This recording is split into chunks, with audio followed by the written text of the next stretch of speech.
Hello friends, എൻ്റെ പുതിയൊരു ബ്ലോഗിലേക്ക് എല്ലാവർക്കും സ്വാഗതം.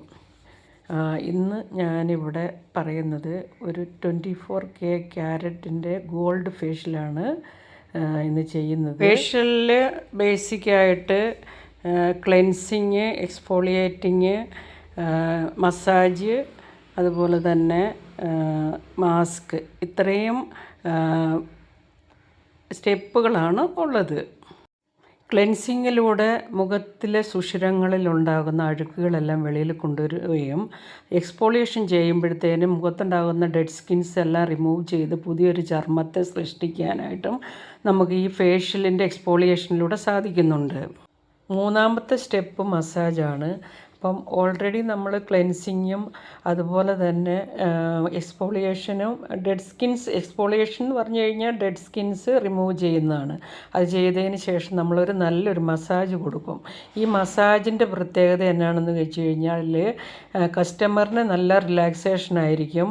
അതുപോലെ തന്നെ സ്കിന്നിലുണ്ടാകുന്ന ചുളിവുകളും സ്കിന്നിൻ്റെ ഇലാസ്തികത, അതായത് സ്കിൻ ടൈറ്റ് ആകും, സ്കിന്നിനൊരു ഗ്ലോ വരും. ഇത് യഥാർത്ഥത്തിൽ മുഖത്തിൽ നല്ലൊരു ബ്ലഡ് സർക്കുലേഷൻ കൊടുക്കും. അതാണ് മസാജ്.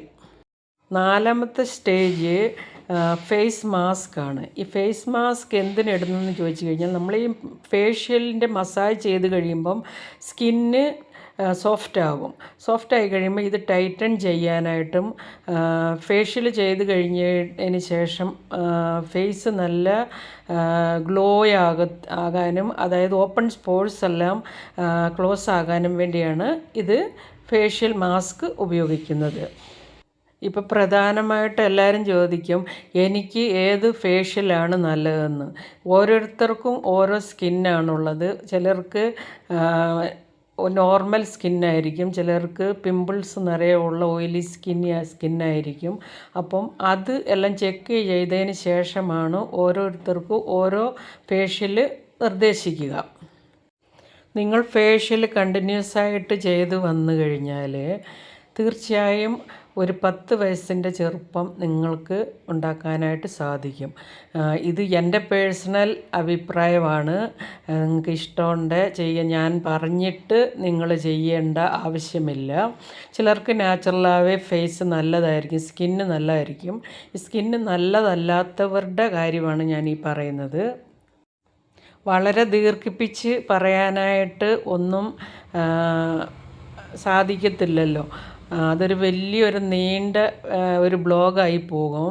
അതുകൊണ്ട് ഇത്രയും നേരം നിങ്ങൾ കേട്ടിരുന്ന നിങ്ങൾക്ക് എല്ലാവർക്കും നന്ദിയുണ്ട് കേട്ടോ. ഫേഷ്യലിൻ്റെ ഗുണങ്ങളും അതുപോലെ തന്നെ എന്തിനാണ് ഫേഷ്യൽ ചെയ്യുന്നത് എല്ലാം ഒരു 5 മിനിറ്റ് കൊണ്ട് പറയാൻ പറ്റിയതുപോലെ ഞാൻ പറഞ്ഞിട്ടുണ്ട്. എല്ലാവരും എൻ്റെ ബ്ലോഗ് കാണണം.